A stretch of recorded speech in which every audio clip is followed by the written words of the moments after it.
novamente boa noite a todos. Obrigado novamente por voltarem, né, para essa aula de hoje.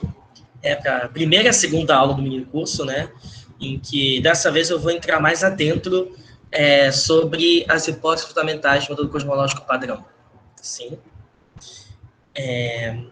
Então, basicamente, essa aula vai se focar em dois tópicos, sim, que é, de novo, versar sobre a teoria da relatividade geral.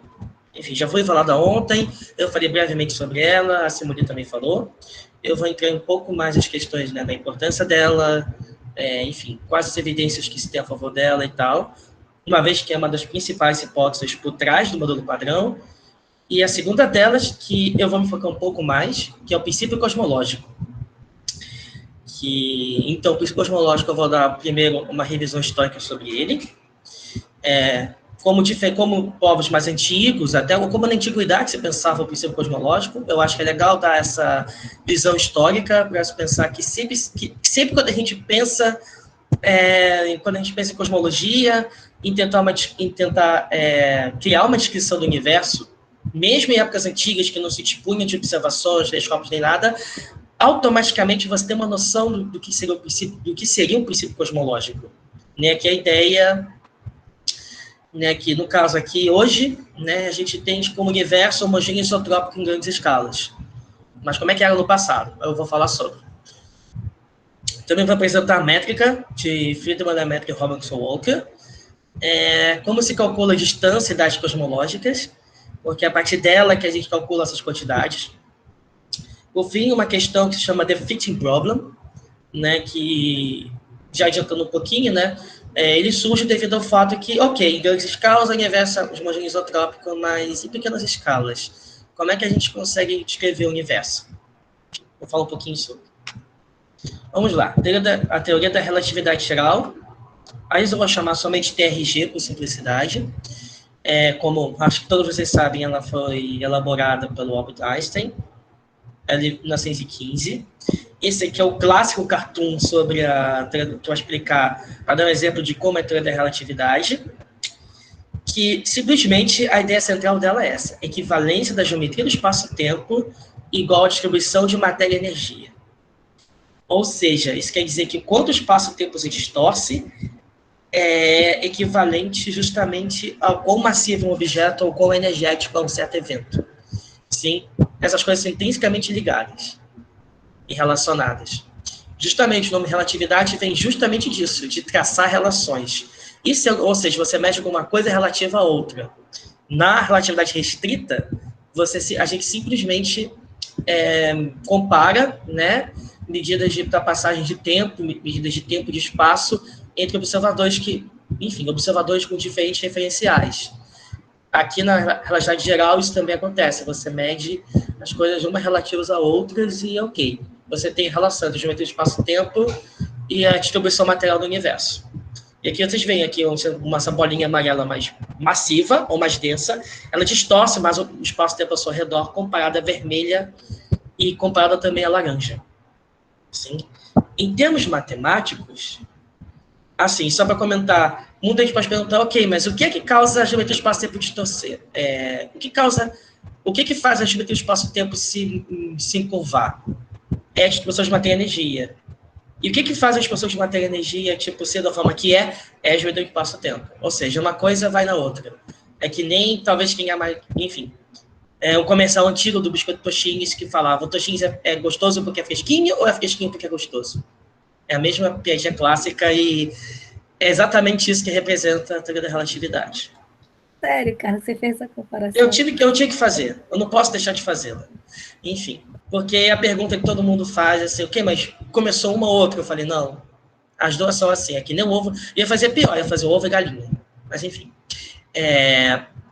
Então, em termos matemáticos, temos essa bonita equação aqui, temos o tensor Gemini.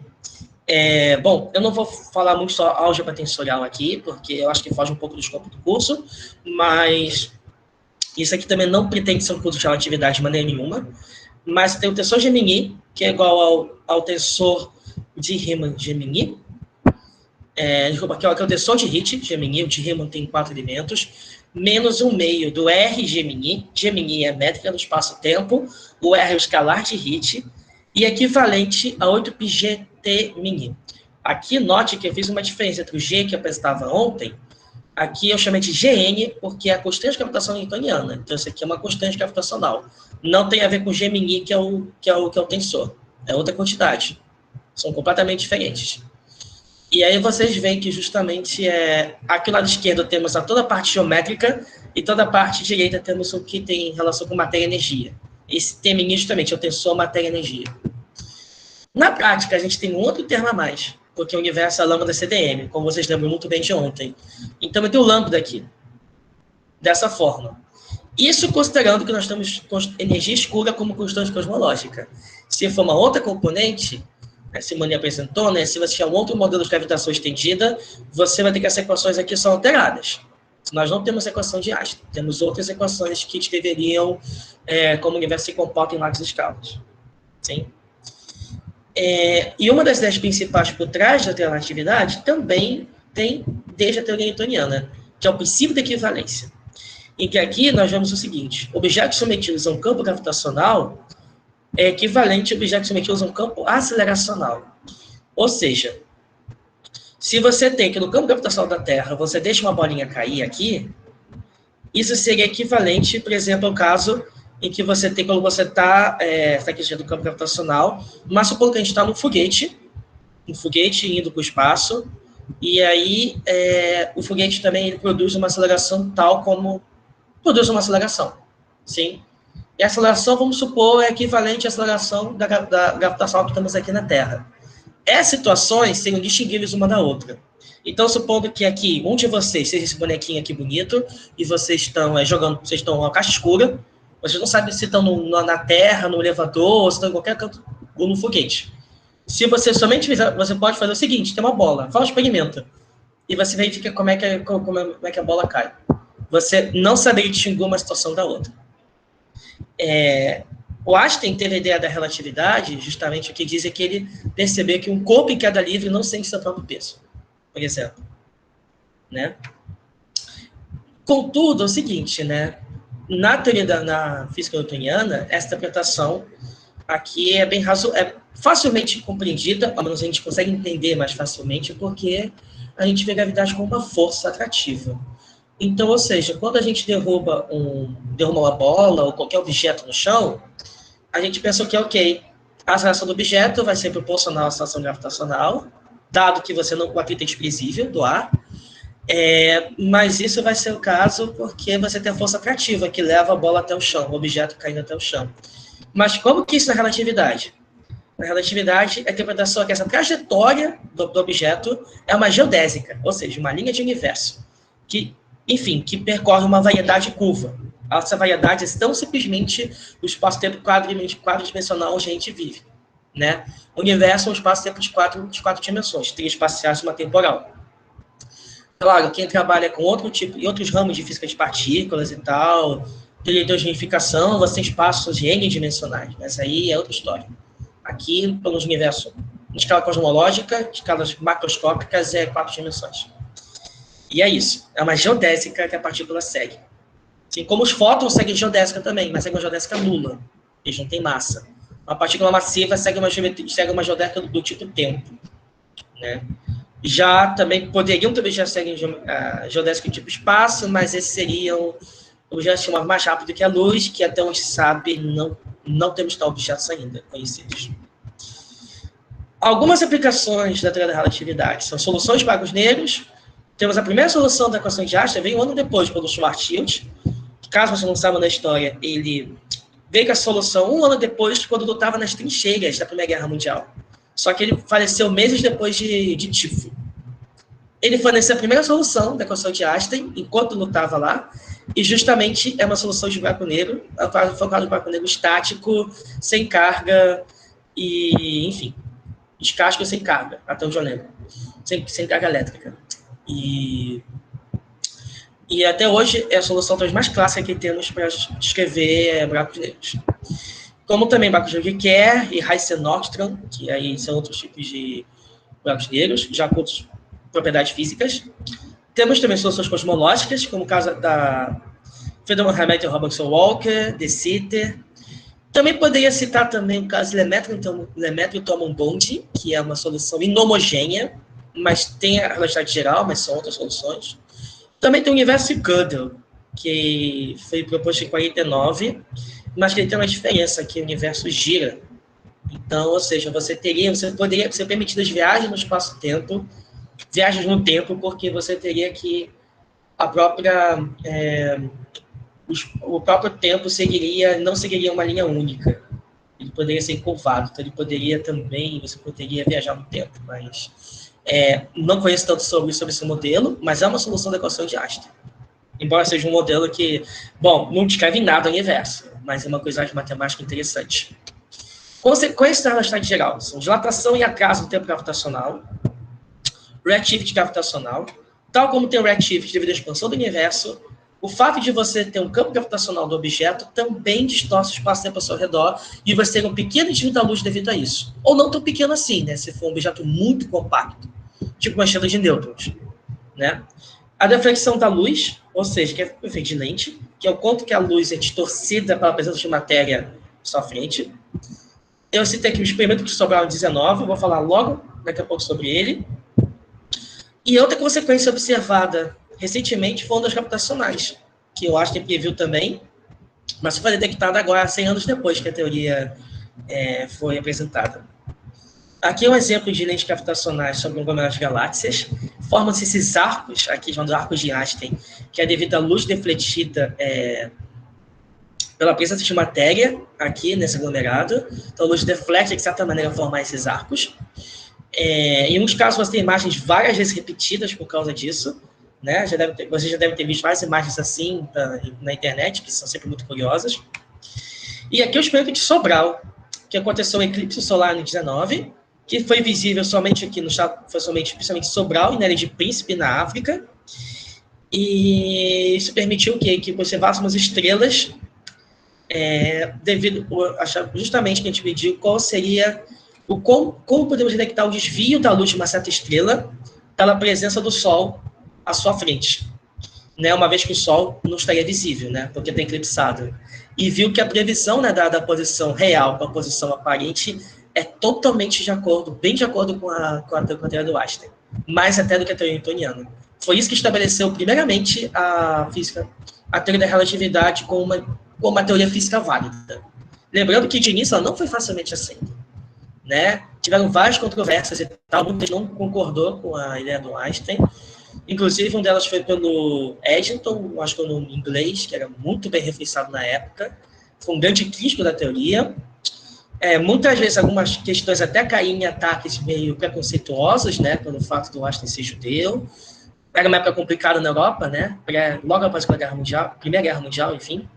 Então, enfim, tinha questões políticas sempre envolvidas, né? Ainda hoje isso permanece, infelizmente, mas esse experimento, vocês veem, foi justamente o experimento feito no sertão do Ceará. E toda essa estrutura foi trazida para lá, para poder efetuar as observações. O Observatório Nacional que eu trabalho, né? Eu e muita gente aqui, muita gente da palestra trabalha, Simoni, a Eugenê já trabalhou lá, o Javier também. Enfim, você vê que justamente o Observatório Nacional estava envolvido também nessa missão. Então, agora vem a pergunta, sim.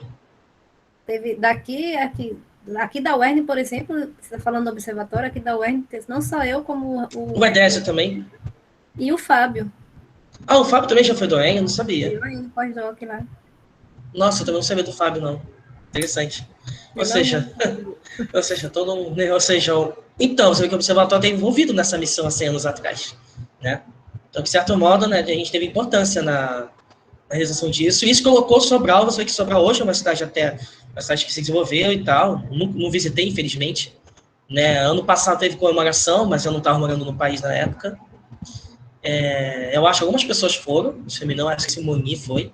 Mas, enfim, foi muito interessante isso, ter feito experimento naquela época. E ter sido possível fazer isso. Carlos, só antes de você iniciar um novo tópico aí, temos uma pergunta aqui, o rapaz disse que está sem microfone, e ele pergunta sobre o princípio da equivalência. Na Terra, aí coloca, né? Na Terra, caso o elevador seja alargado o suficiente para notarmos a atração gravitacional para o centro da Terra, aí abre parênteses, e não para baixo, para um foguete largo também, a aceleração apontaria para baixo, correto? Como interpretamos, desculpa, pode prosseguir. o princípio da equivalência nesse cenário? Então, pergunta muito pertinente. Se você tem um corpo em queda livre, por exemplo, se o elevador ele é cortado, ele vai ter queda livre. Mesma coisa seria um caso equivalente de um foguete que está desligado no espaço. Assim, considerando que ele desligou há muito tempo, então não está se movendo por inércia, em algum momento ele vai parar, ele vai ficar à deriva. São situações semelhantes, ele está à deriva, vagando pelo universo, tal como o objeto de queda livre. Você não perceberia, não conseguiria distinguir um do outro.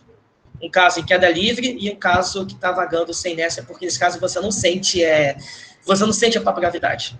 O ponto é esse.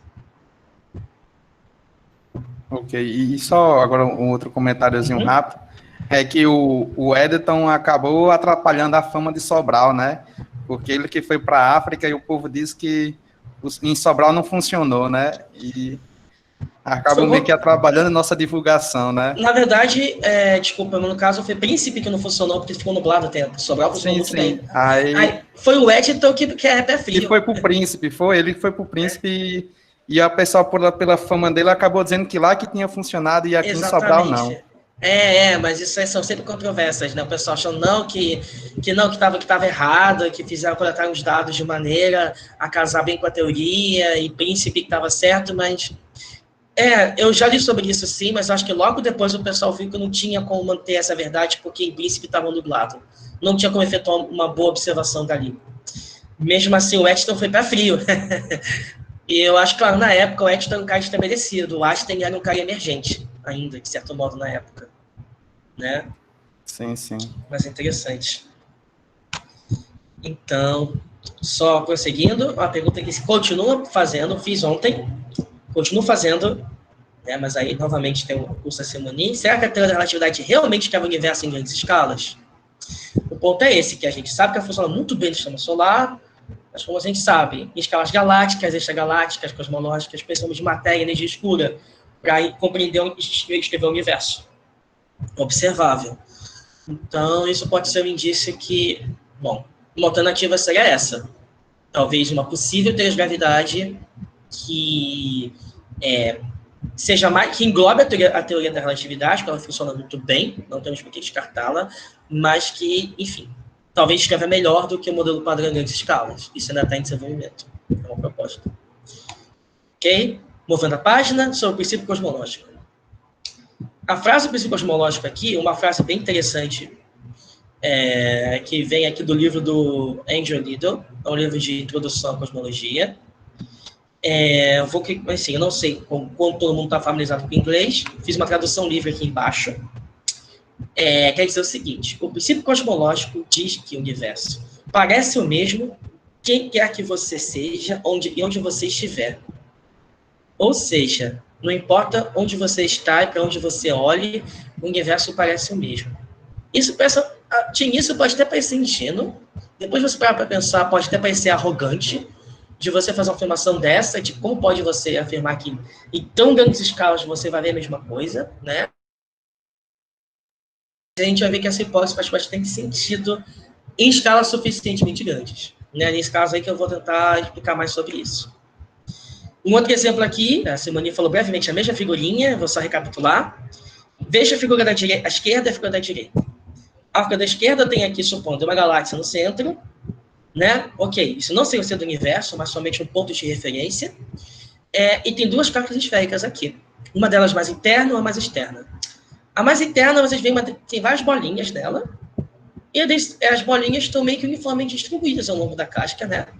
Em compensação, vocês veem que elas estão muito densas. A densidade delas está bem maior do que a densidade aqui na casca mais externa. A mais externa também parece estar uniformemente distribuída em todas as direções, mas tem densidade menor. Então, isso seria um exemplo pictórico de um universo que é inhomogêneo, mas isotrópico. Já a figura da direita é o contrário. Temos aqui que na casca interna e externa, mais ou menos temos a mesma densidade de aviõezinhos. Estão assim, meio que igualmente espaçados um do outro, mas estão todos apontados para uma direção só. Ou seja, esse universo ele é homogêneo, mas é anisotrópico. Ele tem uma direção preferencial. Sim? Já algo que é homogêneo e isotrópico seria uma coisa difusa em todas as direções e com densidade semelhante, ou muito parecida em diferentes escalas. Sim? Ok, aqui uma revisão histórica dos princípios cosmológicos.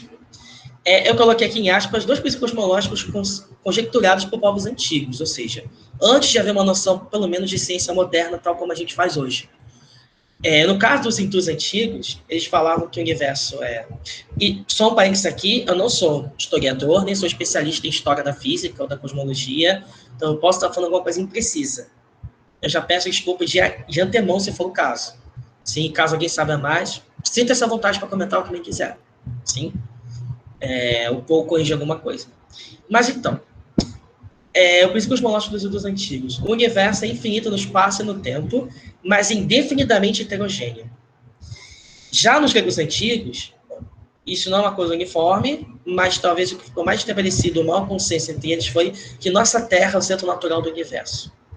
E, por fim, temos o princípio cosmológico copernicano, já considerando uma noção moderna de ciência, que o universo observado de qualquer planeta parece o mesmo. A versão generalizada do princípio cosmológico copernicano, que o universo é proximadamente homogêneo e isotrópico no espaço e no tempo, ou seja, ao invés de falar de estrelas e planetas, que é o que Copérnico conhecia, né, na época dele, 1500, a gente extrapola essa noção para as escalas galácticas, que é o que a gente conhece de fato. Existe ainda o princípio cosmológico perfeito, que o universo é exatamente homogêneo e isotrópico no espaço e no tempo. Ou seja, se você olhar para o passado, você vê o universo tão perfeitamente isotrópico como é agora e vice-versa. A noção mais próxima do que realmente corresponde à realidade, vou falar mais sobre os testes, vou falar mais sobre o princípio cosmológico, mas a noção é essa aqui que está em laranja, que é o princípio cosmológico generalizado. Ok, sobre o princípio cosmológico dos hindus antigos, é interessante ver como algumas ideias eram na época, porque tinha uma noção interessante, porque o mundo físico, para eles, era uma ilusão.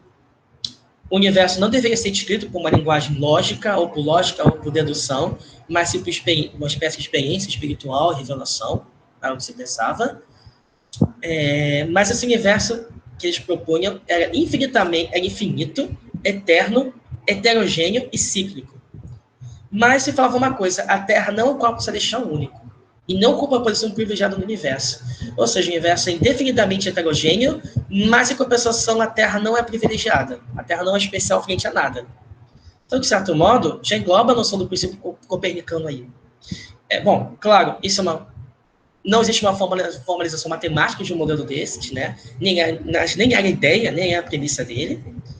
Aqui a ideia do princípio cosmológico hindu.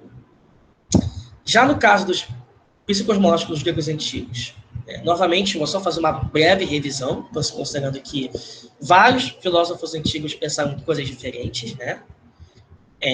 Mas se pensava que objetos físicos são o que são, ou seja, não eram representações, eles de fato existiam, eram de fato coisas de natureza física, já objetos assim transterrestres ou translunares não eram mais objetos físicos, eram então tipo objetos assim, eram objetos assim, como se fossem divinos.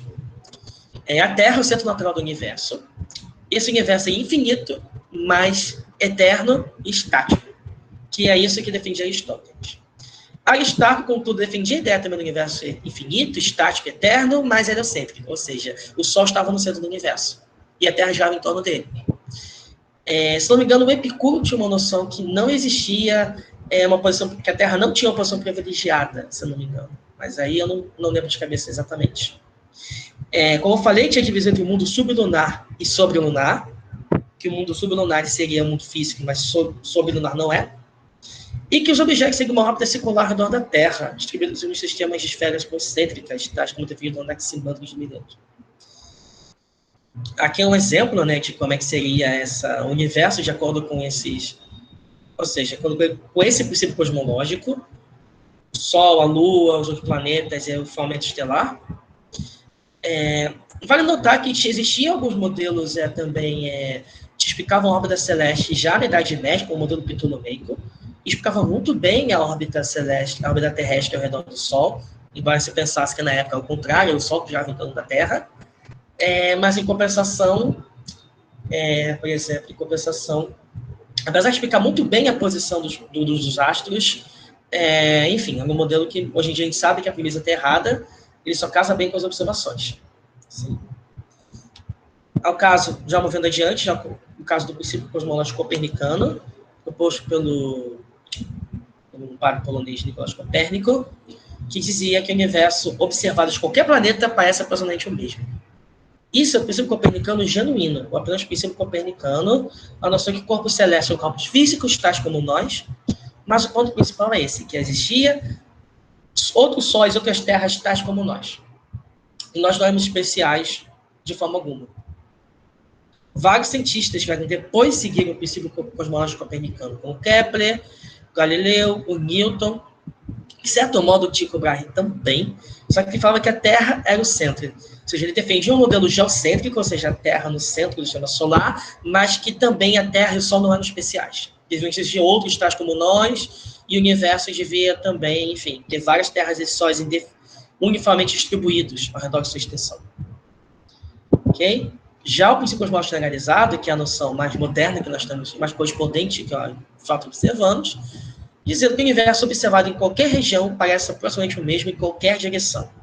Em outras palavras, o universo é aproximadamente ou estatisticamente homogêneo isotrópico.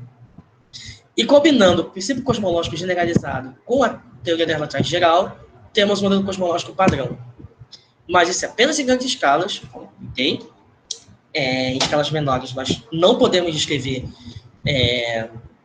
nós não somos capazes de descrever o universo assim, certamente a escala aqui da Terra, da nossa galáxia, não é assim. Eu vou mostrar um pouco mais isso agora, em alguns cartoons aqui. O quão grande são essas escalas? Vamos ter uma olhada em dimensão. Aqui a primeira delas é a noção do sistema solar. Aqui seria o sistema solar aqui seria também até os outros planetas mais distantes, o cinturão de Kuiper. Aqui seria a nossa vizinhança interestelar, com o sistema solar aqui e estrelas companheiras a gente. Você vê que esse universo aqui não parece bem homogêneo isotrópico, né? Vamos a escalas um pouco maiores, que é a escala do nosso grupo local galáctico. Aqui é a nossa Via Láctea, e aqui são galáxias próximas a gente. Aqui tem Andrômeda, que eventualmente vai chocar conosco, daqui a muitos milhões de anos, calma, então não precisa, enfim, não se preocupe com isso agora. Mas vocês veem que aqui as distribuições de galáxias locais não parecem muito uniformes, né? Ok, vamos para a escala de aglomerado de Virgo, que nosso grupo local, onde vive o nosso grupo local, e vocês veem que também começa a ter mais distribuição de galáxias aqui, mas mesmo assim continuamos, de certo modo, a distribuição não parece muito uniforme, né? Parece ter muito mais galáxias aqui nessa região do que na outra. Ok, vamos para a escala da Laniakia, que é o nosso superaglomerado onde nós vivemos. Você vê que o Laniakia, bom, já é muito extenso, ele tem 160 megapascals de extensão, e a gente está meio que na vizinhança de uma das pontinhas aqui, se não me engano. Ah, não, tá aqui, desculpa, é que estou vendo aqui de outro ângulo. A gente está meio que na periferia do Laniakia. Mas você vê que mesmo a escala dele não parece... Bom, aqui é uma estrutura muito grande, né? Mas não é uma... Assim, mesmo assim, o universo aqui não parece uma escala homogênea isotrópica. Tendo em vista que tem mais fusões de matéria de um lado do que de outro. Mas se pegar a escala de superaglomerados locais, você começa a ver que parece mais difuso essa noção tipo, de distribuição de matéria, não é? De olho, você começa a ver que está mais difuso. E, por fim, aqui, que seria o universo observável, imaginando como ele poderia ser. Seria uma grande massa difusa, assim, como se fosse o caso com uma distribuição uniforme de aglomerados e de aglomerados de galáxias e tal, por todo o universo.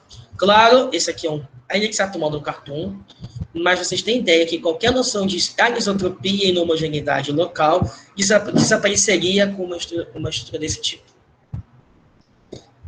Lembrando de novo essa figura, eu mostrei ela ontem, isso aqui é um mapa real observado de diferentes caçadores da matéria. galáxias locais, galáxias vermelhas, galáxias azuis e quasares. Vocês veem que parece uma coisa meio difusa, né? De olho, parece meio difuso. Não quer que vocês olhem.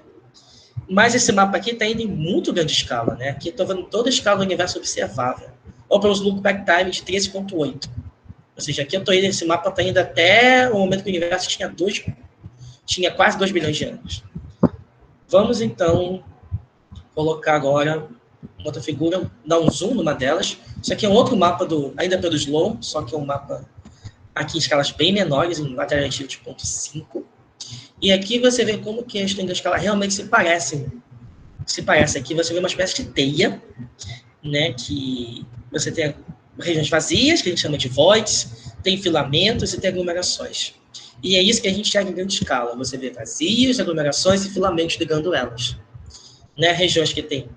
A tendência é essa, que conforme vai regiões com mais aglomerações, tende a aglomerar mais matéria, e as regiões que são menos aglomeradas tendem a ficar mais vazias. Nada diferente do mundo, infelizmente, do mundo real aqui economicamente. Quem é mais rico fica sendo mais rico, pobre fica sendo mais pobre. Acontece a mesma coisa no universo em larga escala, quanto a questão de formação de estruturas. Enfim. Como eu falei aqui, estágios menores, o mapa. Enfim, o universo parece bem heterogêneo.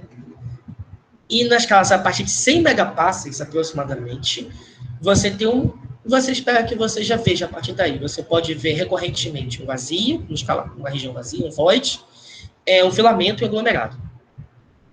E esse padrão torna-se recorrente, ou seja, acontece periodicamente. Dizemos, então, em escalas que isso torna-se recorrente, a escala é uma maneira prática de determinar, então, ok, a partir dessa escala, o universo torna-se estatisticamente homogêneo isotrópico. Ou seja, essa é a escala da homogeneidade cósmica. E a partir dessa escala, que nós podemos, então, dizer que o universo é homogêneo isotrópico, e podemos, então, usar a métrica de fibrométrica Robinson-Walker para poder descrever quantidades cosmológicas interessantes, que eu vou mostrar para vocês agora. Justamente no caso, o trabalho pioneiro foi feito tanto pelo físico Robertson como do matemático Walker. Eles, então, deduziram essa métrica e deduziram, então, que ela seria a métrica que descreveria o universo, ou seja, uma variedade quadridimensional, uma dimensão temporal e 3 espaciais, considerando sempre uma variedade que é homogênea isotrópica, né, com essa propriedade físicas, a métrica a escrevê-la seria essa. Sim. Primeiramente, eu acho legal colocar 2 pontos porque geralmente o que eu costumo ver em seminários de cosmologia, até porque muitos também não se tratam sobre isso, geralmente o pessoal já apresenta a métrica, diz que essa métrica descreve o universo em outras escalas, o universo é homogêneo em larga escala, blá, blá, blá. Isso basta para um seminário de cosmologia. Basta muito mencionar de cosmologia que fale sobre energia escura, que fale sobre estatística, como dos meus colegas, né? Certamente isso é um assunto interessante. E em maior parte em seminários, assim, colóquios, etc., o pessoal já parte do princípio disso, a menos, claro, de quem trabalha com outras soluções alternativas. Mas no meu caso, eu acho legal pontuar um pouco de onde é que vem essa dedução. Ela realmente não vem do nada. Ela não foi criada ad hoc. Tem 2 noções interessantes, que são um pouco mais sensíveis. Sim? Uma delas é que o universo existem observadores fundamentais. Ou seja, são observadores que não apresentam movimento relativo ao fluido cósmico, um fluido cósmico que é constituído por galáxias distribuídas ao longo dele. Isso é o postulado de Weyl, que faz com que a gente tenha galáxias distribuídas ao longo do universo, formando uma espécie de substrato cósmico. Sim. Isso o professor Adécio falou na palestra de abertura, né? Estou só recapitulando. Mas os observadores fundamentais têm as características que eles não têm movimento relativo a esse fluido cósmico.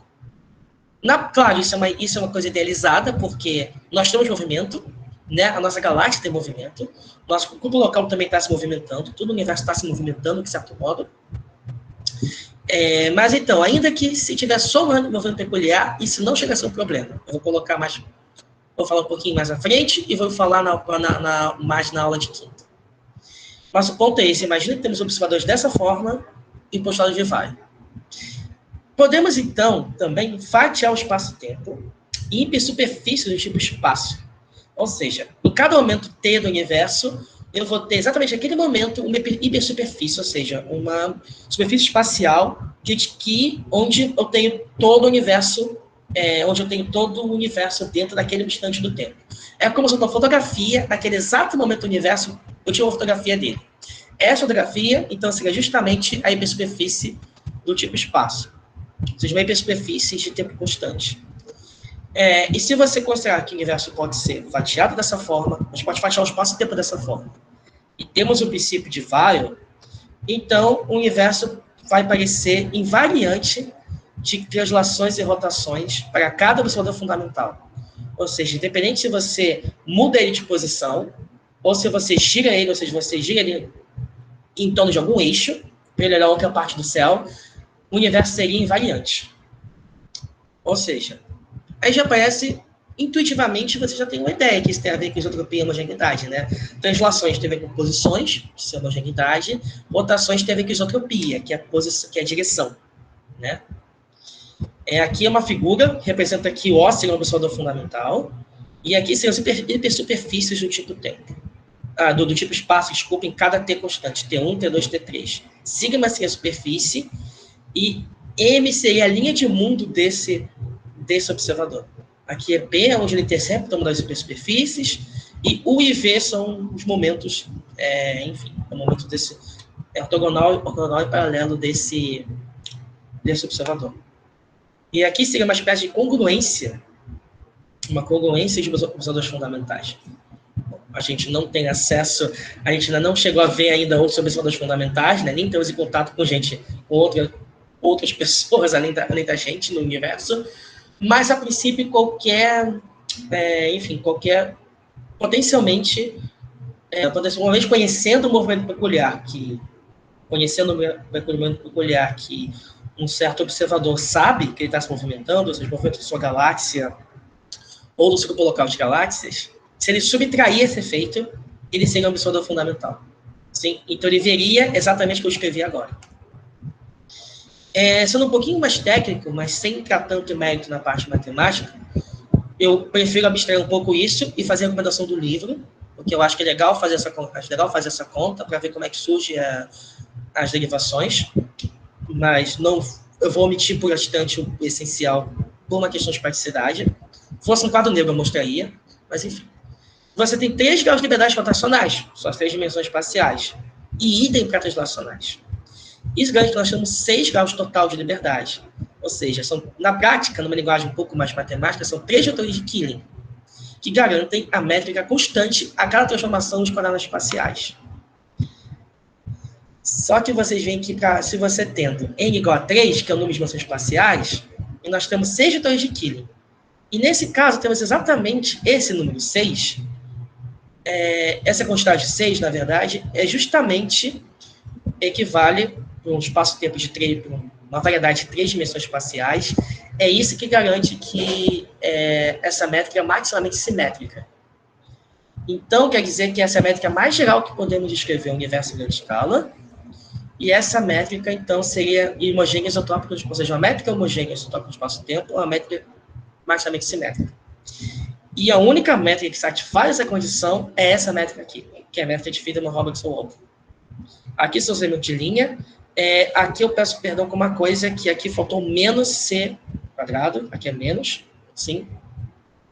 Eu vou corrigir isso nos slides que eu vou mandar para vocês. E aqui você tem coordenadas temporal, aqui o T, e aqui as coordenadas radiais, sim. R, o d θ, o d φ, e o K seria o fator de curvatura, sim. R, θ e φ são coordenadas radiais comóveis, o A é o fator de escala. Uma coisa interessante para vocês pensarem, que R, θ e φ são coordenadas radiais comóveis, mas são adimensionais. Isso é uma coisa muito interessante de se pensar, que são várias coordenadas radiais, elas não têm uma dimensão específica. Já o R tem, o R não tem, desculpa, mas outro componente, como o caso do A tem, o S certamente tem, e o CDT também tem. O A é o fator de escala. Sim, a gente normaliza o fator de escala para 1 na cosmologia por conveniência, mas seria justamente ele tem dimensão de distância. E o K, novamente, como eu mostrei ontem, é -1, 0 e 1 para curvatura aberta, plana e fechada. A dedução completa dessa métrica encontra-se no livro aqui, General Relativity, de Hobson, Fastart e Olazenby, é um livro muito bom. Já um livro, eu acho, mais a nível de pós-graduação, para geometria, para realidade geral, mas é um livro excelente, que eu recomendo muito, para quem quiser saber mais de relatividade ou para quem quiser ver essa dedução. Aqui um exemplo de curvaturas que eu não falei ontem, eu acho que é legal pontuar mais, porque agora eu vou falar um pouco mais sobre. Interessantemente, podemos redefinir essa métrica, né, de maneira... Redefinimos, então, um componente chamado Ki, onde Ki seria tão apenas... onde você teria que dqui seria dr, seria justamente esse termo aqui, dr sobre 1 menos k r quadrado. Sim? E aqui, novamente, tem outro erro, que aqui é menos meio. Sim? Mas eu vou corrigir depois. Só tem uns typos aqui. Mas, justamente, você redefine as coordenadas de maneira conveniente e aparece esse termo S, onde esse S é apenas Ki, quando a curvatura é plana, mas é seno de Ki quando a curvatura é fechada e é seno hiperbólico de Ki para a curvatura aberta. Sim? Ok. E por meio dessa métrica, que tem essas características, que é a métrica maximamente simétrica, com uma variedade de 3 dimensões espaciais, essa métrica, então, mais geral que podemos descrever, com o máximo grau de liberdade possível, e essa métrica, então, é de homogênea isotrópica em grandes escalas. Sim? E por meio dela, podemos calcular distâncias cosmológicas.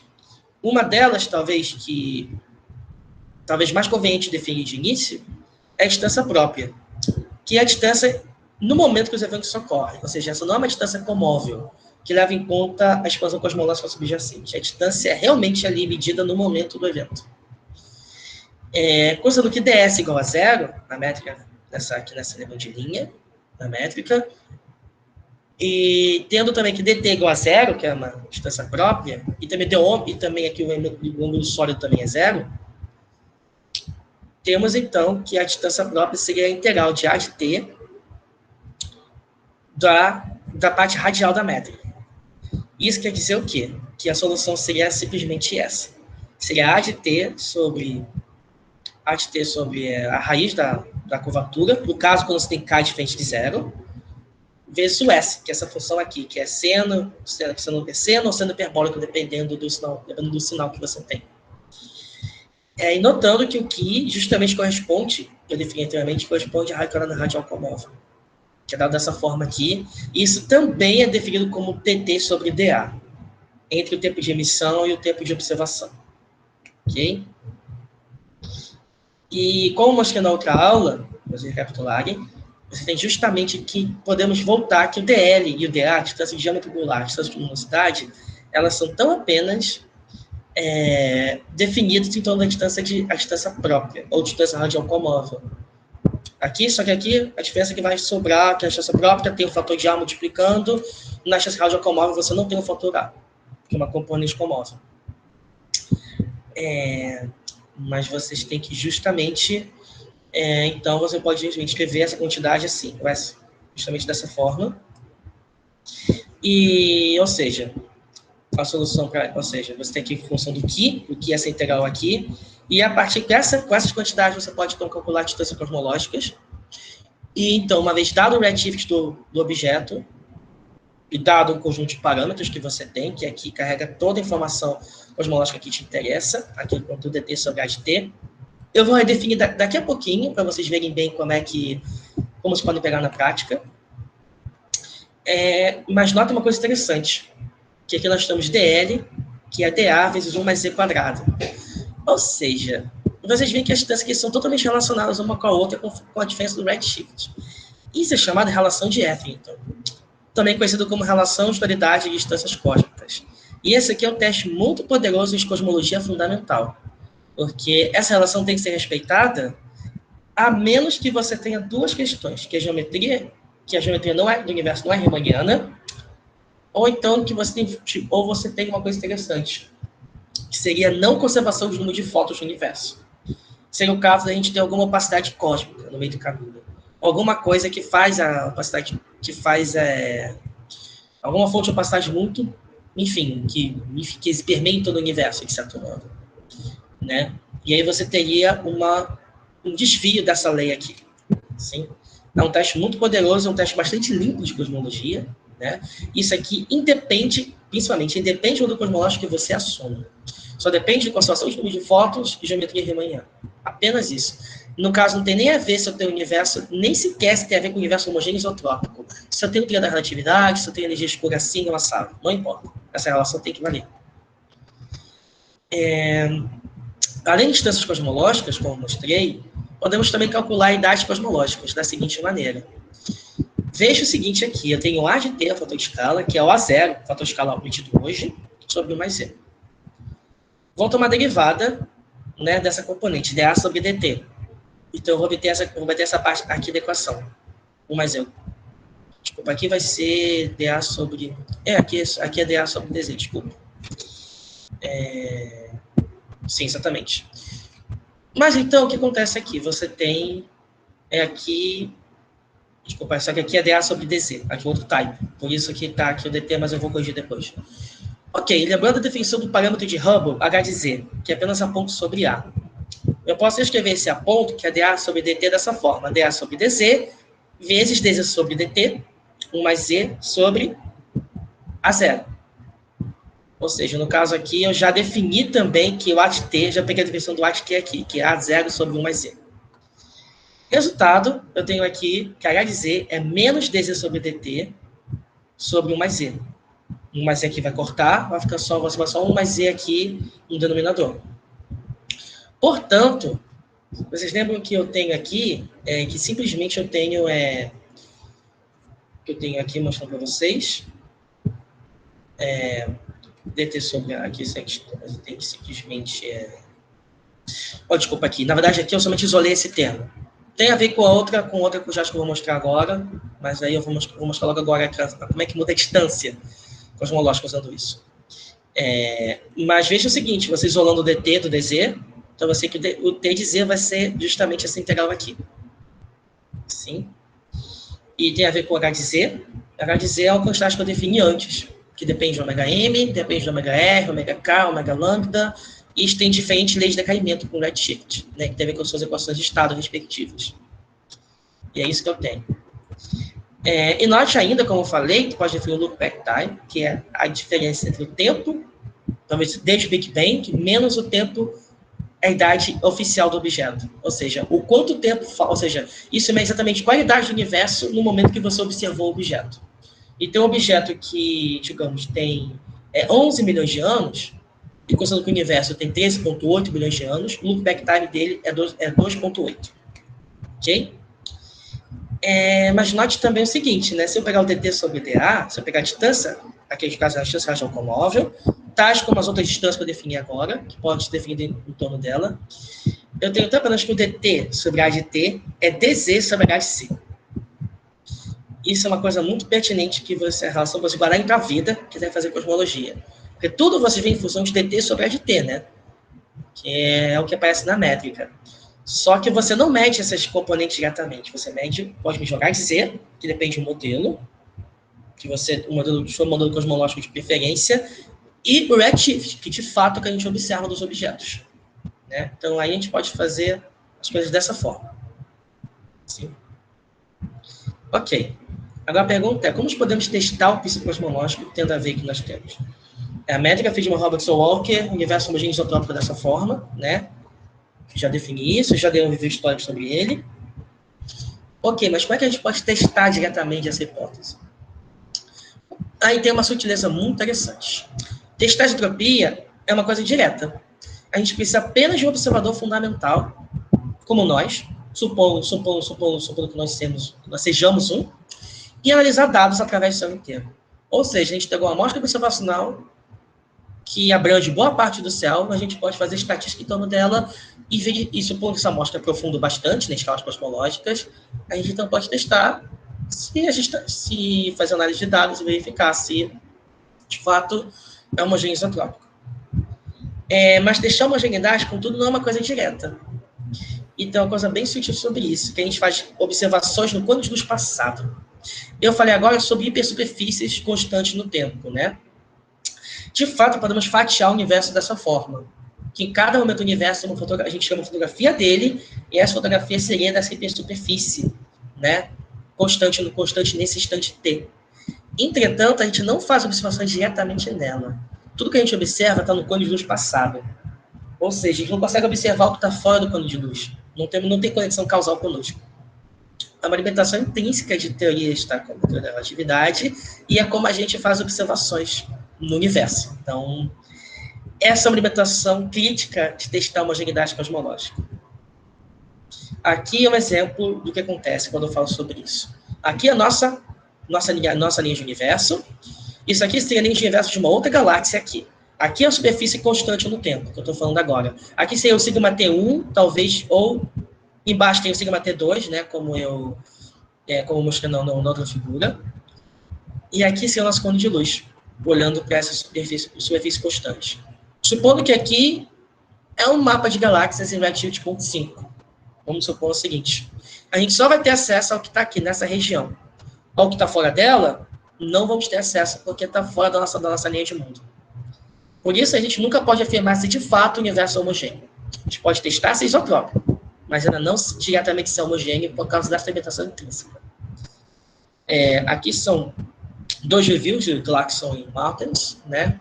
Que já fui Martens foi meu supervisor, né, na África do Sul, no meu primeiro postdoc.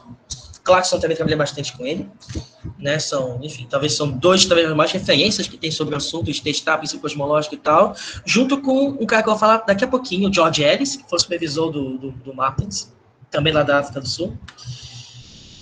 Mas o ponto é esse, que vocês têm que guardar, é o seguinte: testar a isotropia é direto, testar a homogeneidade não é. Mas a gente pode tem algumas rotas que a gente pode testar a homogeneidade de alguma forma.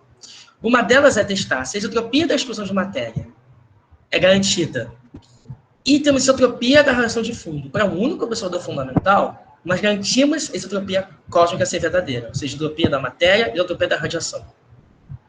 Se nós podemos provar isotropia para todos os observadores fundamentais, então, a isotropia para todo observador garante homogeneidade por dedução. Ou seja, se cada observador vê isotropia, quer dizer que cada observador não veria o mesmo universo, então não tem posições privilegiadas, porquanto temos uma hipótese da homogeneidade cósmica. No entanto, isso é uma prova indireta, porque temos que verificar se cada observador fundamental enxerga a isotropia da matéria e a isotropia da radiação de fundo. De fato, a gente não sabe se isso de fato acontece, né? A gente não tem dados ainda de outros observadores fundamentais, como nós, considerando que nós sejamos um. Apesar disso, existem testes indiretos de homogeneidade, que podem nos dizer justamente como possíveis rotas, como fazer isso. Aqui são 2 deles, né? Eu vou falar mais sobre isso na próxima aula. Mas um deles tem a ver com a constância do fator do ômega K, que é o fator de curvatura, né, que é a densidade de curvatura. Se vocês verem a relação que eu dei aqui, justamente, recapitulando, tirando o fator de 1 mais Z, considerando que a gente segue a lei de Effrington, você tem que ter uma relação aqui entre o H de Z, a derivada da distância e a própria distância. Então, se a gente pode calcular essas quantidades em diferentes redshifts, e você provar que ômega K é constante ao longo do redshift, quer dizer que a curvatura é constante. Então, você tem que ter essa relação uma relação de consistência que vale se o universo segue Friedmann-Robertson-Walker. Então, eu posso escrever distância daquela forma. Se essa relação é violada, enquanto algum desvio de ômega K significantemente em redshift, então eu não posso fazer isso. Eu não poderia afirmar que o universo é Friedmann-Robertson-Walker. Ele pode ser qualquer coisa, mas não é Friedmann-Robertson-Walker. Eu tenho uma violação dessa relação de consistência. Então, é uma maneira prática de testar se o universo de fato é consistente com isso. Se eu tiver dados H de Z e D de Z, e medida de H0, eu posso fazer isso. O mais difícil aqui é calcular a distância. É calcular a derivada da distância, na verdade. E aí você tem que ter uma maneira mais esperta de calcular derivadas. Contagem de galáxias também, se você pega um raio R, uma certa esfera, supondo que eu pego uma esfera e o foco sai contando galáxias ao redor dessa esfera, sim? E faz isso para outra esfera vizinha e daí por diante. E vou aumentando o raio dessa esfera, eu vou contar mais galáxias. Mas como eu falei, né? Eu falei que você enxerga aglomerados, voids e filamentos recorrentemente a partir de certas escalas. Então, a gente poderia pensar, ok, o que te lembra estruturas recorrentes? Lembram fractais, que são muito presentes na natureza. E tem a ver com isso, tem a ver com scaling, com escala, que você, a partir de certa escala, você tem que o padrão se repete. Então, ou seja, se a gente poder provar que o universo tem uma dimensão fractal igual a 3, que é o número de dimensões espaciais, ou seja, você pode provar que a contagem de galáxias dentro de um raio, desse raio R em diante, é indistinguível de uma distribuição estatisticamente homogênea. Né? E se eu posso provar que existe uma escala característica em que essa dimensão fractal tende a 3, então o universo é feito por Robertson-Walker indiretamente. Sim? Então, são maneiras indiretas de provar que o universo é homogêneo isotrópico. Ok? O ponto é esse, né? A métrica feita pela métrica Robertson-Walker realmente descreve o universo em qualquer escala? Como eu falei, é só grandes escalas, não pequenas. E é isso que existe chamado Fitting Problem, que foi apresentado por eu falei, George Ellis e Stoger, em 87, que existe uma espécie de coarse graining, ou seja, no pressuposto da métrica feita pelo Robertson-Walker para escalas menores. Porque em escalas menores que essas, o universo é bastante homogêneo. Bastante homogêneo. Ou seja, tem várias estruturas acontecendo ali, então eu não poderia usar essa métrica para escrever. Então, ok, mas que métrica eu utilizo? Como é que eu calculo distâncias nessas escalas? Né? Essa é a grande pergunta. Existe um modelo chamado Back Reaction, que começou a ser desenvolvido nos anos 2000, e essa ideia justamente seria você eliminar esse coarse graining das estruturas locais, de maneira a você ter uma maneira, enfim, de forma a você ter um formalismo que te permite escrever distâncias em pequenas escalas também. Na época, esse modelo foi proposto com o propósito seguinte, que a aceleração cósmica era um efeito devido à falta de contabilização desse coarse graining em pequenas escalas. Mas tudo indica que isso não seria suficiente para explicar a aceleração cósmica de maneira alguma. Você tem desvios, talvez, de alguns %, mas isso não seria suficiente nem de longe para explicar, para eliminar a necessidade de ter energia escura. Mas, ainda assim, o que se pergunta é, será que Back Reaction pode estar aprimorado a medida de distâncias? Aí, talvez. É algo em progresso. Teve um trabalho recente, que saiu ano passado, que o autor aponta que a aceleração cósmica atual pode ser explicada por um fluxo de massa, ou seja, movimentos peculiares do nosso corpo local. Pelo fato de a gente estar em movimento, a gente perceberia o universo local, ou seja, em relativos mais baixos, de maneira a estar acelerado. E viu que os jogos supernovas eram bem consistentes com essa hipótese, surpreendentemente. Então, pôs em xeque, falando que talvez a aceleração cósmica não seja isso, talvez seja o fato de que o universo localmente não é homogêneo isotrópico e que, por isso, a gente está interpretando energia escura assim. É o que eles estão propondo. Eu particularmente não sou adepto dessa ideia, eu não concordo com essa ideia, com a proposta deles, mas eu acho que qualquer contestação do modelo padrão por mais que o modelo padrão seja melhor do que o que temos hoje para o universo, ele tem sempre que ser colocado a testes. Não pode tornar-se um dogma. Né? Esse é o ponto aqui. Basicamente, o que acontece aqui é que o universo FLRW seria bem homogêneo, o isotrópico seria bem, digamos, suavizado, mas localmente a estruturas são assim. Então, é isso que esse modelo do Boucher tenta fazer. Né? Seria com maneira de fazer você relacionar essa superfície aqui com essa aqui, usando argumentos geométricos. Não explicaria energia escura, mas pode aprimorar algumas medidas de distâncias locais. No fim, né, aqui tem um artigo muito interessante, um artigo da área de filosofia da ciência, né, mas que demonstra justamente sobre isso, sobre como que, por exemplo, o princípio cosmológico tornou-se uma via possível para você testar o modelo padrão, que ele fundamenta o modelo padrão, e que falamos justamente sobre isso, sobre back reaction, sobre alternativas ao modelo padrão, ou como é que você descreveria, né, o universo em escalas menores, que não é feito pelo Robertson-Walker, né, mas o ponto é esse, que o universo seria aproximadamente descrito bem por um modelo feito pelo Robertson-Walker, levemente perturbado.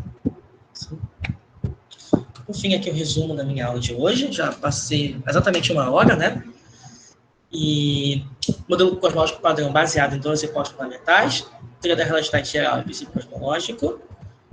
A teoria da relatividade localmente, aqui em escalas solares, é muito bem medida, muito bem medida, muito precisa. Ainda fica em dúvida se em grandes escalas ela é válida. O princípio cosmológico ainda a ser testado com mais precisão, mas a gente está começando a fazer isso com mais atenção. E é importante testar se as hipóteses são pressupostos válidos ou são apenas fixações matemáticas sem conexão com o universo observável. Ou seja, apesar de que a ideia que o universo não tem posições e direções privilegiadas é bem razoável e até esperado, logicamente faz sentido, ainda assim a gente tem que colocar isso em prática. Porque pode ser que não passe de uma mera explicação matemática de um universo mais complexo. E como eu falei, caso encontremos desvios, caso os dados não sejam consistentes para as hipóteses, teremos que reformular o modelo cosmológico padrão por completo. E, por fim, as cenas de próximos capítulos, eu vou mostrar mais como testar a na prática, como testar uma agilidade indiretamente na prática, e os resultados, qual é o status, o estado da arte, né? Qual é o status atual desses testes, né? Apresentei até um pouco na minha própria pesquisa sobre isso, porque eu trabalhei bastante sobre isso no passado. Ainda trabalho, de certo modo, mas eu não falo mais sobre isso. Bom, e é isso. Obrigado. Obrigada, Carlos. Você, como sempre, bem didático. Parabéns. Bom, agora estamos abertos para perguntas. Eu vou só pedir para o Souza, que o Souza que estava acompanhando, não era Souza, essa parte das perguntas. Então, se possível, você pode dizer qual é a sequência? Beleza. Parabéns novamente ao Carlos. E vamos começar com a pergunta do Luiz Felipe Demétrio. Você ainda está aí, Luiz? Caso queira fazer a pergunta pelo microfone, pode abrir o microfone e fazer a pergunta.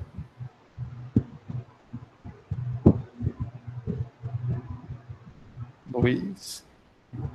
Eu acho que... Alô, eu estou aqui. Tá aí. Posso perguntar? Sim, pode. À vontade.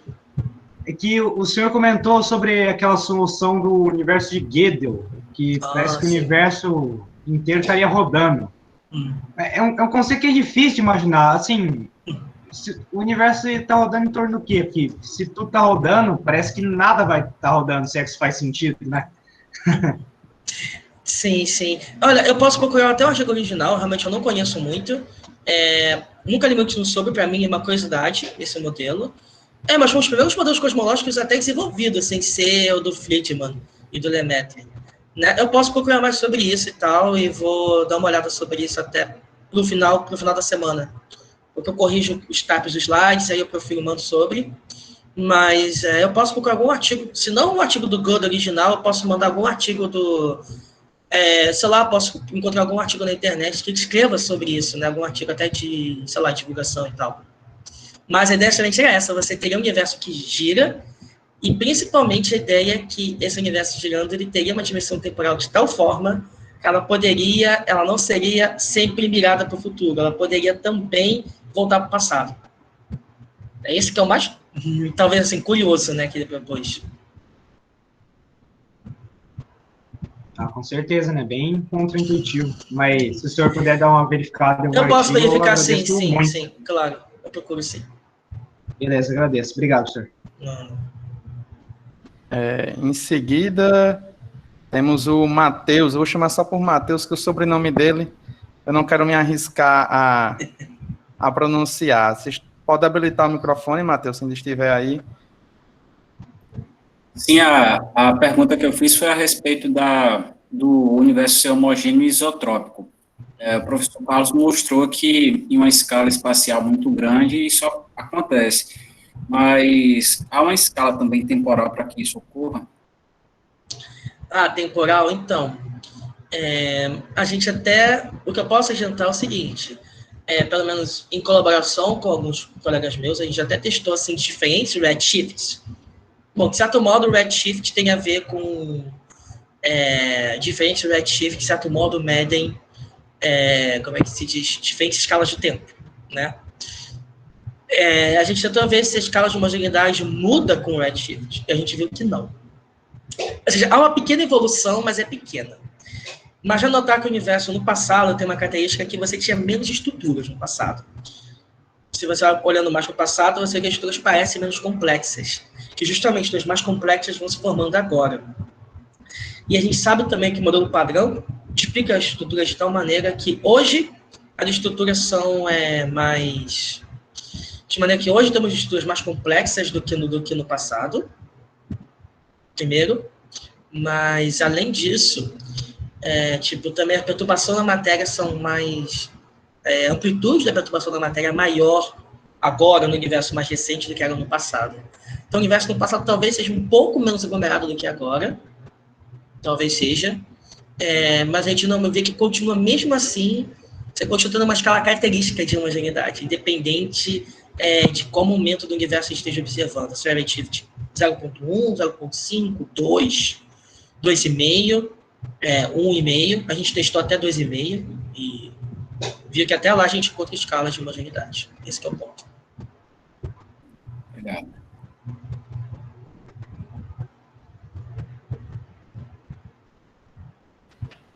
Aqui em seguida, temos o João Vitor, não é isso? O João Vitor, está aí, João Vitor?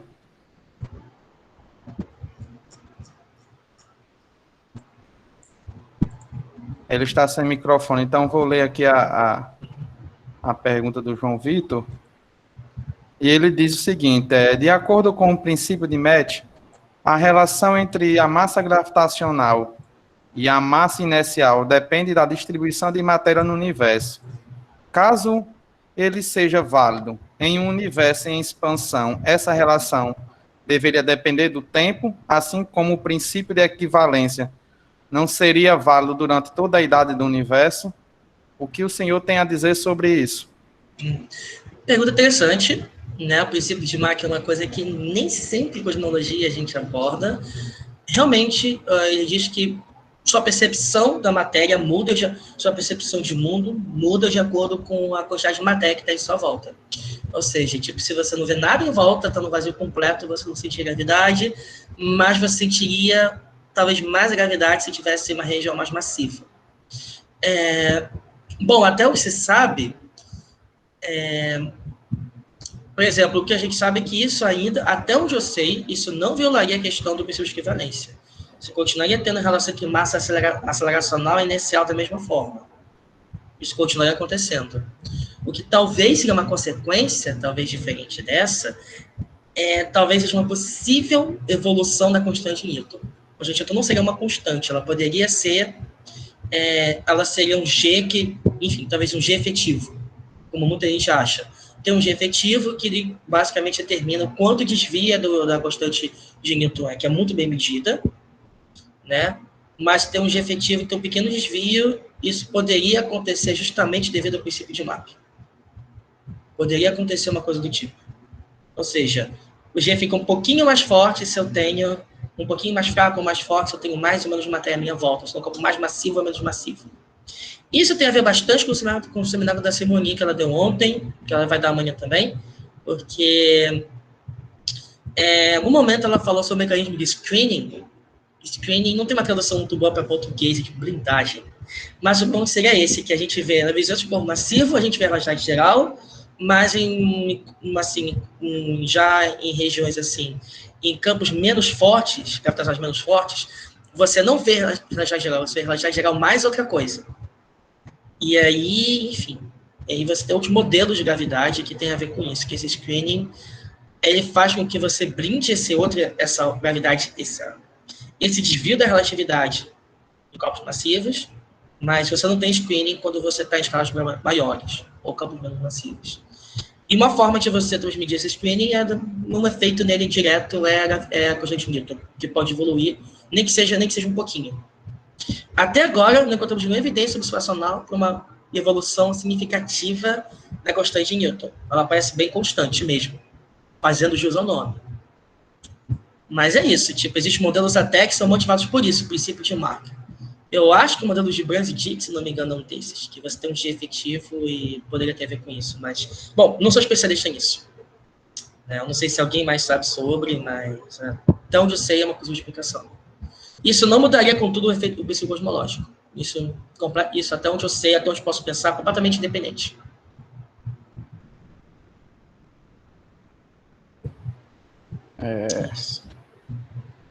Agora, só me perder aqui no chat. Temos um comentário aqui do pessoal que está assistindo pelo Facebook, certo? Sim. A Sara Gomes, ela comentou que tem um artigo que mostrava que diversos modelos que não tem como o universo está em rotação, mas vi recentemente que um grupo no Japão tentou provar exatamente o contrário, e que ela, no momento, não recorda o nome do artigo. Isso foi um artigo, será que é um artigo bem recente? Porque saiu um agora, que está aparecendo em tudo que é lugar agora, nesses últimos dias, que eles mediram não bem uma rotação, mas viram que o fóton da radiação de fundo, ele também tem polarização. Ele não somente tem exatamente temperatura, mas também tem polarização desse fóton. E encontrou um sinal de polarização que não seria esperado no modelo padrão. Tem dois tipos de polarização, né? Do modo, a gente chama modo E e modo B. E parece que você encontrou uma pequena evidência para um possível modo B, e esse sinal seria diferente, seria um tipo de birefringência. Eu acho que quem trabalha com efeito Casimir, etc., quem entende mais disso, totalmente na minha área. Mas, pelo que eu sei, não tem a ver com rotação cósmica em geral, uma rotação cósmica, de fato. Mas tem a ver com rotação do fóton da CMB. E encontrar um sinal que não é consistente com o modelo padrão, que pode ser consistente com outros modelos de energia escura. Quer dizer, isso não mexeria com o princípio cosmológico. Não. Só teria a ver com relação a ter lambda ou não ter lambda. Ainda assim, né, todo modelo os modelos que a professora Simone falou ontem, que o Edésio falou ontem também, tudo isso está assumindo um princípio cosmológico ainda, no fundo. Você modifica o que tem a ver depois. Modifica a relatividade geral ou modifica a lambda, mas continua tendo o princípio cosmológico. Isso. Bem, eu agora estou vendo aqui, sim, o Marco Antônio, você está aí, Marco? Você quer fazer a pergunta pelo microfone ou eu posso ler seu comentário aqui? Sua pergunta aqui. Alô, me ouve? Sim, estamos te ouvindo. É bem rápido, é só uma curiosidade com relação ao artigo que você mostrou da dedução da métrica de Bridgman, da métrica Robertson Walker. Qual seria, vamos dizer, é que eu fiquei bem interessado em ler o artigo. Você fala isso aqui? Exatamente. Eu posso procurá-lo, só que assim, o que eu lembro, eu não tenho mais ele, eu tive ele. Eu achei um artigo meio difícil de ler. Era isso que eu ia perguntar, sobre o nível de exigência. Eu achei ele bem difícil de ler, sendo bem honesto, mas enfim, tem a ver com a linguagem antiga. Mas eu recomendo fortemente o seguinte, se possivelmente achar esse livro aqui, do General Relativity, do Robson, Fastatiou, Lassenby. Que ali tem a dedução da métrica, tudo bonitinha. Cara, eu tô muito envergonhado que eu fiz o typo gigante aqui, esqueci do menos, esqueci do... Nossa, e aqui não tem... Esqueci aqui da... E aqui eu coloquei DR quadrado. Nossa, uma bagunça isso aqui, cara. Se eu fosse meu próprio aluno, eu tirei a nota de mim, sabe? Rapaz, se o alquimista souber disso... Não conta pra ele, não. Senão eu vou perder a bolsa. Gravado, tá? Não, tá gravado, né? Ih, já era. Já tem a prova do crime. Mas ele sabe que eu aprendi direitinho. Eu fiz as contas todas lá no quadro, lá pra ele. Eu comentei isso porque Sim. Eu achei muito interessante o comentário que você fez com relação ao fato das métricas elas serem simplesmente jogadas em muitos materiais. Né? Sim. A métrica é essa e ela serve para isso. Parece que tirou do bolso, né? É fabuloso como é chegar daquela conclusão, entendeu? Eu acho que sim. Saber. Sim, valeu, sim, obrigado. total. Você tem outra forma de reduzir que é até um pouco mais simples, que é usando a noção de uma hiperesfera de 4 dimensões. Ok, parece nome de ficção científica e tal, mas é uma forma assim, geométrica, uma dedução geométrica da métrica, né? Mas eu acho que a maneira mais canônica de fazer isso é partir do problema de simetria, né? Tal como eu falei aqui, né? Que você tem a noção de graus de liberdade rotacionais e translacionais, a noção do princípio de Weyl, junto com o princípio de Weyl e essa noção de observadores fundamentais, porque eles não têm velocidades peculiares, né? Eles estão somente se movendo de acordo com a expansão cosmológica, então eles seriam como se fossem corpos em queda livre no universo, Sim. né? E juntando tudo isso, você argumenta se você mantém a métrica constante a cada mudança de coordenada, e nisso você consegue deduzir como seria uma forma geral para essa métrica. Tem até de início um ANSES, para você começar, como tem o ANSES também para deduzir a métrica de Schwarzschild também. Mas depois que você consegue usar os argumentos, você consegue ver como poderia ser cada métrica e chega nesse resultado aqui com as devidas correções. Mas recomendo isso. Dê uma olhada no livro, que tem um capítulo só falando sobre Freedom Element, sobre esse universo FLRW, e faz a dedução toda bonitinha. Esse livro aqui, é o que eu recomendo. Ok, muito obrigado. Mais uma dúvida, né, que o física, no caso, o Matheus Melo, eita, agora eu me perdi aqui, que é muito... Pronto, achei. Ele tem uma dúvida que ele fala o seguinte: existe pesquisa sobre a construção da métrica diferente da Friedman, Lamaitre e Robert Walker com um princípio cosmológico assintótico? Sobre o princípio cosmológico assintótico, seria um princípio cosmológico, ou seja, você começa algo que é inhomogêneo e vai tendendo a virar homogêneo, tendendo a virar homogêneo isotrópico, assim eu entendo. O que eu sei, que assim, existem modelos, a métrica, se uma vez tendo uma métrica, você não pode mudar a métrica depois. Isso é uma coisa que a inflação garante, que se você tem uma métrica no universo, ela vai se manter constante, porque a inflação meio que destrói meio que assim, impediria de ter uma mudança de métrica. Acho que eu não conheço nada que faria mudar a métrica do universo em grandes escalas. Nem casos que você tem topologia no trivial. Eu não fiz nada de topologia, não conheço o assunto direito, mas assim, em casos de topologias não triviais, mesmo no caso assim, a métrica permanece constante. E que já se viu por observações da CMB, já se viu que se a métrica não pode ter mudado depois dos primeiros, assim, frações de segundo do universo. Ok, tendo em vista isso, pesquisa sobre métricas inhomogêneas e isotrópicas existe bastante inclusive. Por um tempo, acho que 10, 15, 20 anos atrás, teve muita pesquisa sobre o universo Lemaitre e Thomson Bond, que é o universo isotrópico mais inhomogêneo, desculpa. E alguém propôs que um universo como esse seria... A gente diz que a gente vive num void, a gente vive numa região muito vazia, gigante, e esse vazio explicaria o fato da supernova estar menos brilhante do que o esperado, pelo modelo, assim, se tivéssemos lambda. Ou seja, o que faz... ou seja, ao invés de a gente estar achando, ok, temos conjuntos cosmológicos com energia escura para explicar a supernova menos brilhante no passado do que a gente esperaria, se não tivesse energia escura, ok, e se a gente tivesse uma região vazia? Poderia ter o mesmo efeito. E vi que, de fato, tem o mesmo efeito. Né? Quando a gente sai da homogeneidade, a ideia seria equivalente a sair da aceleração cósmica.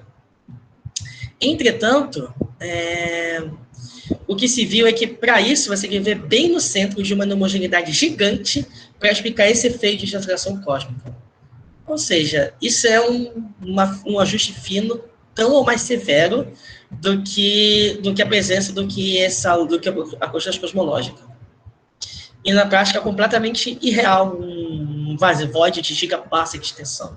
A gente até encontra um void na faixa de... na faixa tipo de 200, 300 megaparsecs, mas não de 2, 3 gigaparsecs, e muito menos a gente bem no centro dele. Alguns modelos de Bianchi, que são anisotrópicos, já foram propostos. Alguns deles viram que até são viáveis observacionalmente, porque a anisotropia está no fator de curvatura, mas ainda assim é fracamente vinculado, porque toda a anisotropia está na curvatura. Alguns dizem que o universo tem tipo 3 eixos, ou 2 eixos diferentes, tem vários Bianchi, mas nenhum deles parece ser viável para explicar o universo, assim, não é favorável ao longo da CDM. Aí entra o que o Javier falou na aula anterior. Se você fazer uma estatística bayesiana, você pode comparar o quão bem um modelo descreve os dados comparado com o outro. Imagino que o Javier vai falar sobre isso mais na próxima aula. E, justamente, né, fazer análise assim, modelos inhomogêneos e anisotrópicos não sobrevivem ao longo da CDM, fazendo esse tipo de comparação de modelo. Então, o ponto é esse. Falou que aqui pergunta aqui sobre modelos do tipo Bounce, modelos comportamentais. Não sou especialista em Bounce, para saber se é do bem honesto, eu não saberia responder diretamente, mas a princípio eu não veria por que mudaria. A princípio eu não veria por quê. O Bounce ocorre devido a outra questão completamente diferente, que não tem a ver com as condições fundamentais. Até onde eu sei, eu não sou especialista nisso. A ideia do Bounce é que ele elimina a necessidade de ter uma singularidade primordial. Você não tem. Então, você tem um problema a menos a princípio a lidar. A questão é construir um modelo que seja observacionalmente viável. E é isso que ainda, até hoje, propuseram modelos e que não se ajustam às observações tão bem como o nome da CDM. Tá? Então, ou o modelo de fação padrão. O problema é esse. Para finalizar, lá do Facebook, novamente, o nosso Severino, né, o Matheus, ele acabou achando o artigo no qual a Sara Gomes estava se referindo. Então, sim. Link aí do exatamente artigo. Esse que eu estava falando, da birefringência da polarização do CMB. É que esse artigo agora o pessoal está falando justamente justamente porque dá a impressão que o universo está rotando e que isso mudaria o modelo padrão, mas não tem a ver com a rotação do universo como um todo. É só uma diferente modo de polarização da radiação de fundo. E que não é esperado pelo modelo padrão.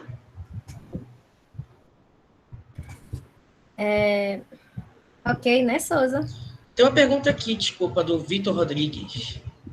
Tem mais uma? Eu não sei se tem outra além dele, mas... Não, a gente... Só essa Acho que vocês não viram. Vocês estão me ouvindo? Sim, estou ouvindo. Na verdade, era mais um pedido. Para o senhor comentou, na verdade, no finalzinho da sua aula, o senhor comentou de um artigo recente, 2019, que eu não sei se eu entendi muito bem. Parece que esse problema da energia escura poderia ser, talvez, um problema experimental. Acho que o artigo falava do negócio de fluxo de massa. Sim. Queria que o senhor comentasse mais um pouquinho sobre esse artigo, que aí, no caso, então, essa expansão acelerada do universo não precisaria, então, de uma constante cosmológica para explicar. E, na verdade, o problema seria, então, de medidas mesmo observacionais por conta desse fluxo de massa que... É o que eles estão propondo. Isso levantou bastante polêmica na época que veio esse artigo. Esse artigo saiu na rede tem uns 2 anos. Ele foi até publicado e aceito ano passado. E saiu numa revista top. Assim, saiu numa principal revista de astronomia. Mas assim, só para constar... sim, por favor. Não, só ia perguntar se, caso fosse realmente consistente o argumento deles, já teria algum indicativo de como contornar esse problema de medidas, caso fosse... Sim. Então, vou falar falando mais sobre o artigo em si. O que eles propuseram é o seguinte, que você tem uma anisotropia local, e essa anisotropia é devido ao nosso próprio movimento peculiar, que a gente não está parado no céu, nossa galáxia está se movendo, e por consequência colocar os galáxias e tal, e que devido a eles fizeram uma espécie de parametrização que eles propuseram, para explicar que, a aceleração tem uma direção preferencial, e viram que você podia ajustar esse fator que determina uma direção preferencial para a aceleração cósmica. E essa direção preferencial bate muito com algo que eu vou mostrar na semana que vem, que determina justamente o nosso movimento relativo, ao universo distante. Então, por relação, eles deduziram, olha, talvez você não tenha a aceleração cósmica não seja devido à lambda CDM, mas sim devido a essa, enfim, a um fluxo de massa, que seria o fluxo de, quando eu digo massa, eu falo aqui, galáxias locais a nós, sim, nosso grupo local de galáxias. Um grupo local, tipo de objetos próximos a nós, né? Eles falam que isso, então, podia explicar a aceleração cósmica. Eu particularmente, não acho que isso explicaria lambda, não acho que isso consegue substituir lambda, não acho. Por análises minhas próprias, eu acho que esse efeito, a aceleração com uma direção preferencial não é um sinal significativo, é um sinal espúrio, porque os dados são imprecisos, e os dados de supernovas estão muito mal distribuídos pelo céu, então isso afeta a análise. Mas o ponto seria esse, se isso fosse de fato verdade, você teria que simplesmente diria que a aceleração cósmica é uma espécie de miragem, porque a gente não está contabilizando efeitos locais. Semelhante ao que falei agora sobre Lemaitre e Thomson Bond, que alguém propôs que a gente vivendo um void gigante, no centro desse void explicaria a aceleração, você não precisaria de aceleração cósmica, a gente diria, a gente vive num void. Só que isso não é factível. Tipo, não é uma hipótese física tão, talvez, esdrúxula, talvez mais do que lambda. E nessa, eu não diria que é uma hipótese física esdrúxula, porque certamente existem efeitos locais que podem afetar a análise, eu só ainda não acho que isso é o suficiente para eliminar a necessidade da energia escura. Sim, essa seria a minha resposta. Não sei se te satisfez, mas é o que eu tenho a dizer. Ah, não, tá bem, agradeço muito, obrigado. Uhum.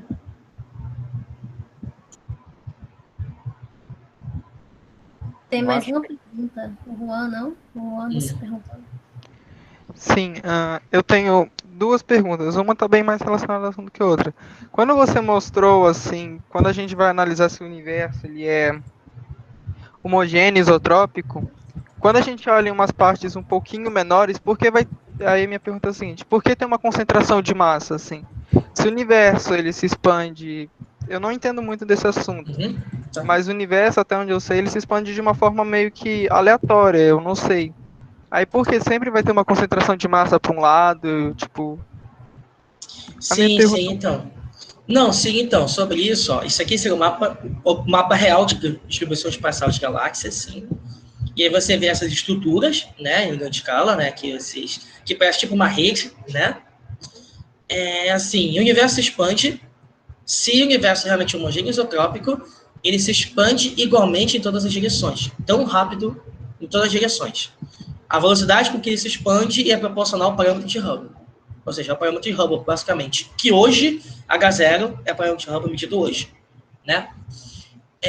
Mas assim, por que tem concentração de massas? Porque localmente você tem gravidade.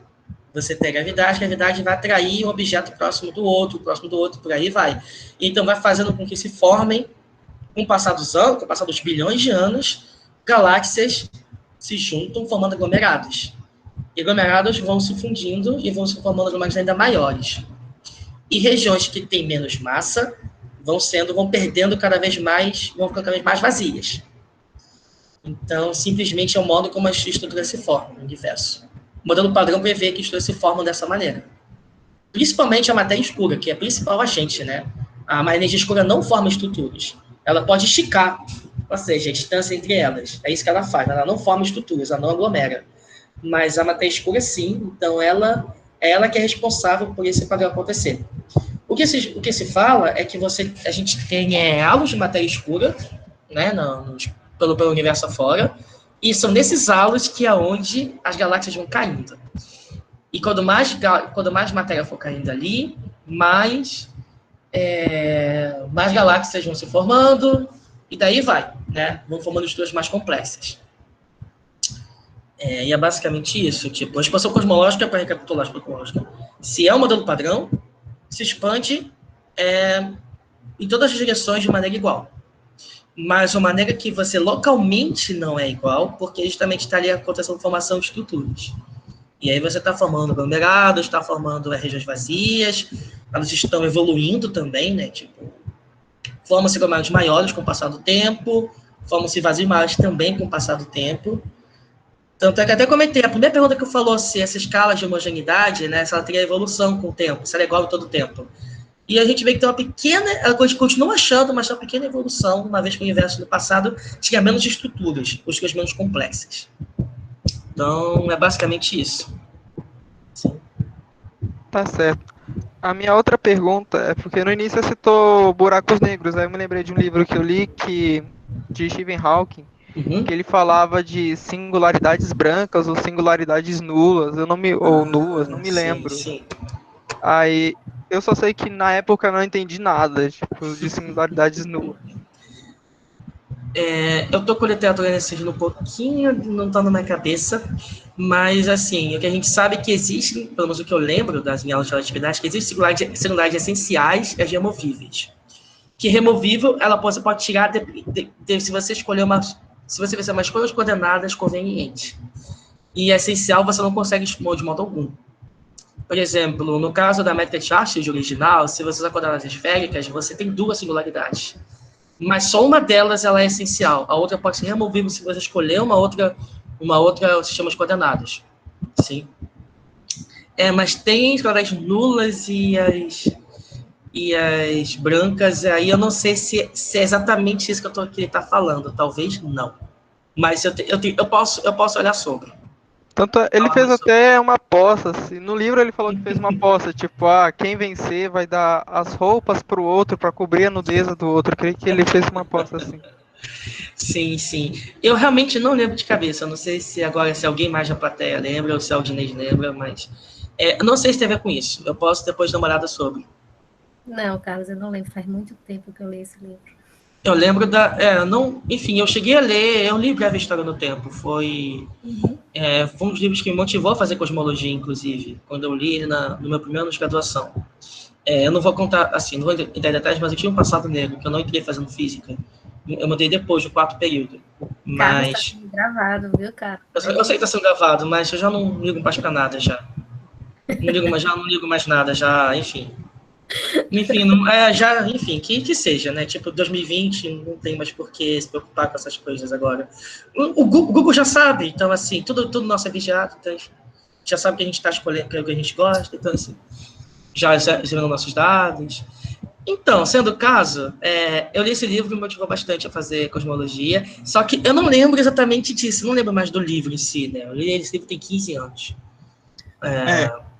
Eu lembro que Buraco Negro Carregado, acho que é o de Nordstrom, parece que tem singularidade nua, que eu não sei em qual situação, não lembro também, que remove o horizonte de evento. É como se você conseguisse chegar na singularidade sem passar por nenhum horizonte de evento. Não sei se isso seria ok. Sim. Na verdade, é o seguinte, né? Poxa, uma pessoa que sabe, ou que sabia mais bastante sobre isso, né? O professor Javier, que deu o seminário agora, antes de mim, ele trabalhou com buracos negros também, quando eu estava na graduação dele. Ele saberia responder isso melhor do que eu. Ele acabou saindo já, mas... Ele saiu antes, Ele deve ter desjuntado. Você pode aproveitar essa pergunta para amanhã, tá bom? Sim. Certamente eu acho que o Ravel, o cara, talvez entre nós aqui, tipo, entre os palestrantes, organização, acho que é o cara talvez que mais saberia responder sobre isso. Ele já trabalhou com isso na iniciação dele. Mas eu posso dar uma olhada sobre isso também e ver se eu posso carregar uma resposta. Bem? Ok. Juan, mais alguma pergunta? Não, obrigado. Nada. Tá. Deixa eu só fazer 2 comentários. Eu vou parar aqui para fazer os comentários, tá bom?